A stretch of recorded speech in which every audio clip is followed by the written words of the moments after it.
I had an aha insight today, and when I have an aha moment, I want to come here and share it with you. You know how so many of us look to other people to affirm us, to make us feel like we belong, to let us know that we matter, that they see us, they hear us, they understand us. Oftentimes, we are looking to people who haven't done their own inner work.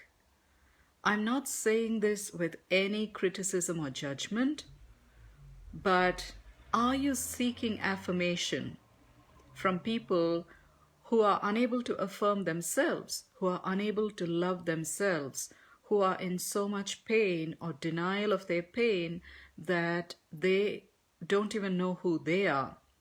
They haven't claimed their divine identity. They haven't done the inner work to heal their wounds they've been carrying from, a bossy or domineering parent, a parent who told them they were not good enough, they could never amount to anything. Sometimes we lay our burdens unknowingly and unconsciously on such people. We look to them and say, tell me you love me. Tell me I'm enough. Tell me I have worthiness and value. Tell me you see me. Tell me you really get me. You understand me. I need you to fill me up. Are you looking to be filled up by an empty vessel? And I use the words empty vessel with so much love. It's not a judgment of the other. It's just a statement of where they are. So part of our responsibility as conscious, awakened beings is to do the work of self-affirmation, is to learn how to love ourselves, is to learn how to see ourselves, to give ourselves whatever we are seeking from other people. Maybe we grew up with a judgmental parent. Maybe we were always compared to a sibling and received the message that nothing we did would ever matter because no matter what we did, we could never do it as well as our brother or sister or a friend's daughter or a cousin. Maybe that was you. If you've been carrying that burden well into adulthood, it's important to stop and realize that the work of affirming you is yours alone. I know that's hard to hear. That's why I say it with so much love. Because in my 20s and 30s, boy oh boy, if I had received this message, my life would have been so different. I unknowingly placed a lot of this, the need for affirmation, the need to be seen, to be loved, to be told that I had value and worthiness on other people.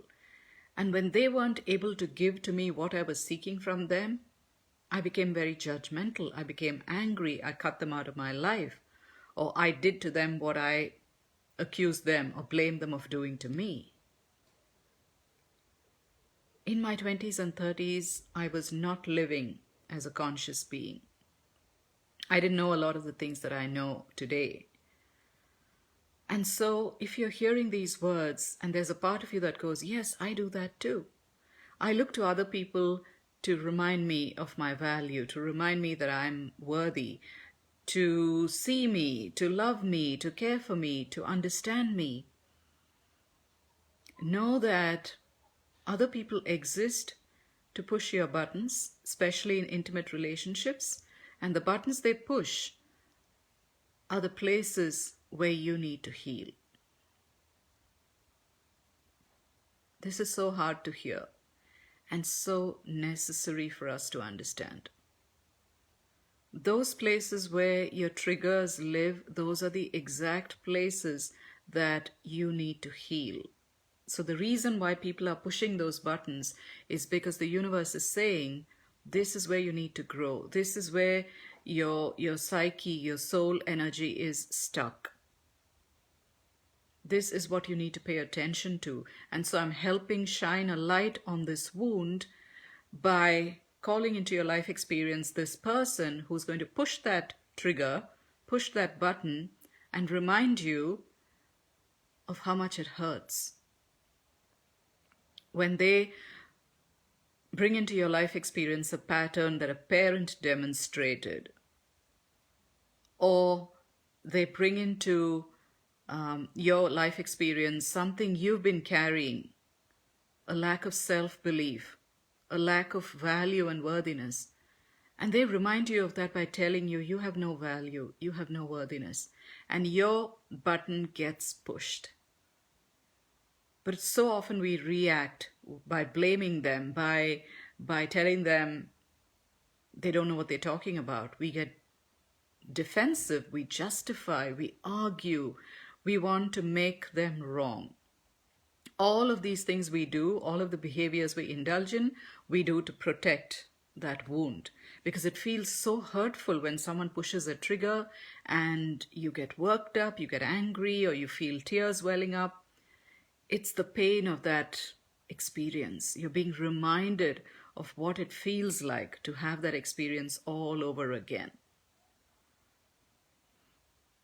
But this is your soul reminding you that this is where your healing and growth lie. This is what you need to overcome. And so if we are looking to people, other people, and this could be people in our intimate relationships, it could even be people who are coaching us and teaching us, the people we call gurus and teachers and guides and mentors. If we are looking to them to help us feel like we are enough, we're looking to them to make our decisions, to find our answers, to know the path to take. And if they haven't done their inner work, and I say this really carefully, there are mentors and teachers and gurus who haven't done their inner work. Don't for a moment be fooled into believing that every coach and self-proclaimed guru is an enlightened, awakened, conscious being. I did a video about this on Instagram yesterday, so if you're not following me on Instagram, go over and follow me. I did a video on how certain self-proclaimed gurus are taking advantage of women and taking their power away, because these women are willingly giving them their power. But that's a different story. I'm going off at a tangent. Today's message is about learning how to affirm yourself. Because when you look to other people to affirm you, you are looking for that affirmation from their wounds. If they haven't done their inner work, if they don't know how to love themselves, if they don't feel they have value and worthiness, how are they going to affirm you for that? That's sort of off the track. So the work of self-affirmation, the work of self-love, the work of finding inherent value and worthiness, that job is ours. Nobody can do that for us. And if we chase after that through romantic relationships, through mentoring, through peer relationships, we are going to be disappointed. We are going to be so disappointed because we are seeking it from an external source. Nobody can give you validation, worthiness, affirmation. This is your work. This is the holy divine work you came here to do. To recognize and remember that you are worthy because you have divinity. Your worthiness is not in question. You are inherently divine and worthy. Your value is something you need to cultivate. And that's a whole other video, so I'm not going to get deeper into that. If you have questions, as always, drop them below the video. I'm happy to read any comments and questions you have.